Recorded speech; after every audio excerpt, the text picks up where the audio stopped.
Gravedigger is out to take on the Equalizer. You know, a couple of months ago, the Equalizer team, including David Morris, broke up. Chris Chapman has actually found Morris and a new companion in the pit.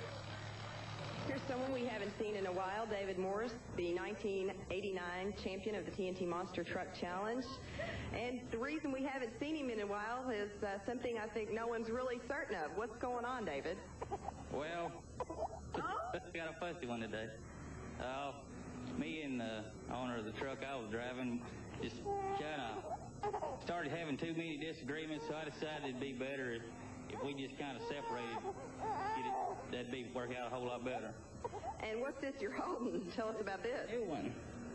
She's 8 weeks old. Name's Mallory Kristen. David, do you miss driving the Equalizer?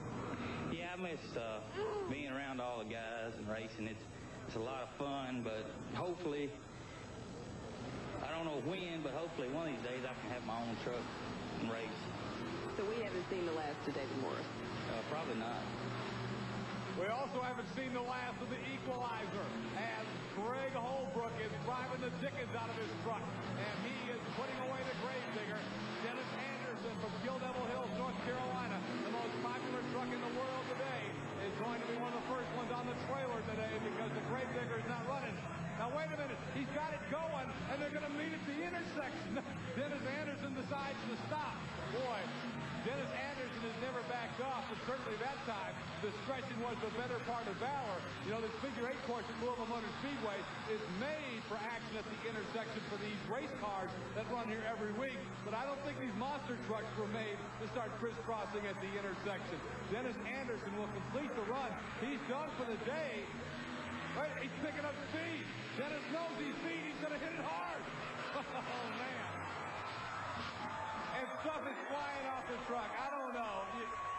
Dennis Anderson has something in him that will not let him let off at any time. He knew he was beat, and he was just going to hammer it anyway. Watch the Gravedigger. Look at that. He has nothing to gain except to tell these people in the stands, if you paid your money to see this truck go hard, you're going to see it. Well, there he is. Chris Chapman's going to ask him about that shot. Dennis, let me ask you this. Is the same dark cloud that's following Bennett Clark around following you? I think so. I think my cloud is following Bennett. What in the world happened this time? Well, I think when I come off the line, I came off kind of hard, and it rung a rear axle, so I just eased off up until the end of the course. I just skied it out. I had to go for one more air ride before I put it on the trailer. Yeah, you did. We noticed that. Why did you do that? Well, I done it for the fans, really. I mean, it was really a pretty bum run, and I figured that if I had my momentum built up, I could get some good air out of it, and that's what they're here to see. Dennis Anderson, always the true sport. Good luck to you in the races coming up in Richmond. All right, thanks. Dennis Anderson's Gravedigger is beaten and going on the trailer, but not before he gave these fans a thrill. First round action continues as Mike Wine's Outlaw Ford will do battle with Kid Rarig and the Thunder Chicken out of Catawissa, Pennsylvania. First turn, Outlaw got the edge on the inside. Now they'll, of course, flip lanes here in a moment, and Outlaw will be forced to the outside, so he's trying to build up a big advantage. Good landing. Wine's in good shape. A little out of shape there. Wine looks really good as he's in the turn, but now he's got the longer run, and the Thunder Chicken's coming on. This is going to be a battle to the finish. Outlaw and Thunder Chicken. The Thunder Chicken gave him all he wanted, but Mike Wine's Outlaw holds him off by about 1 truck length. The Thunder Chicken really gave it an outstanding run against the Outlaw, which has been having a pretty good time at Louisville Motor Speedway. You see the difference was 1 truck length. And I'll tell you, I think Mike Wine may have been surprised at the competitiveness of Thunder Chicken. Chris Chapman's going to go talk with the Outlaw driver now. I messed up on that one. I forgot to tighten my belt. Oh, shit. What a race. Yeah. I messed up that time, though. I was sitting at the line, I was watching the gauges and worrying about everything else I did. I put the lap belts on and I forgot to pull them down. Came around the first track and I'm trying to pull down one. I went around the second time and I looked down to pull it down. The next thing you know, I was in the air in the cars and that got a little rough. I'm going to pull them tight. Mike probably can go out there next time. I wonder what the time was on that. You all were just nose to nose out there. Did you know you had to pull it out there at the end? Yeah, well, not at sure. Not until I came around the corner and I seen him in the corner of my eye. Then I know I had to just get on it. Just go for the cars. Forget the bells, go for the cars. Oh, yeah, go for the cars. Why not? Why not indeed? If you can look inside the cab, you can see the beating Mike Wine took.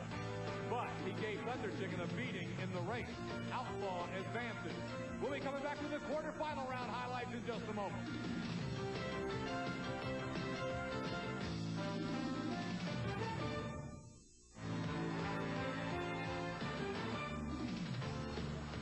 So we've got a lot of rivalries in motorsports, and specifically in monster truck racing. There are some friendly rivalries, and then there's this one. Borderline nasty. The Bigfoot Camp against the Auto Value King Crunch team. Scott Stevens, all year long, has complained and been the ringleader in the anti-Bigfoot 8 movement. He doesn't think that truck should be on the circuit. His lobbying efforts have worked. Bigfoot 8, at least for the time being, is vanished.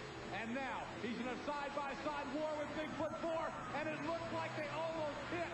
The Crunch truck went toward the wall, and Bigfoot 4 is going to put him away.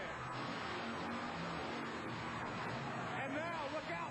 The hood, the front sheet metal, is flying off of the Auto Value King Crunch truck. So he sustains damage, and he almost ate the wall. At the end, Bigfoot had put him away. And watch the Auto Value King Crunch shed a little excess weight.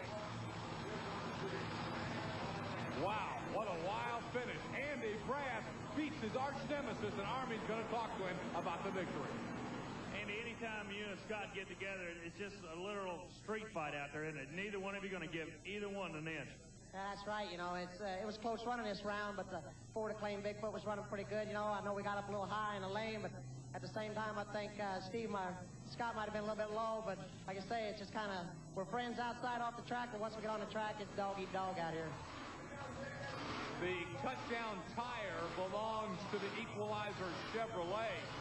He just lost to the Carolina Crusher, and that's what happened to it. So the Equalizer is out of this competition, and that means Andy Brass and Bigfoot number 4 gaining a bunch of points if they can continue to win today. Another battle of Fords, the Outlaw, no problem. The no problem Ford Bronco, driven by John Moore, taking on Mike Wine's Outlaw. Coming to the cars the first time, Outlaw is building a lead.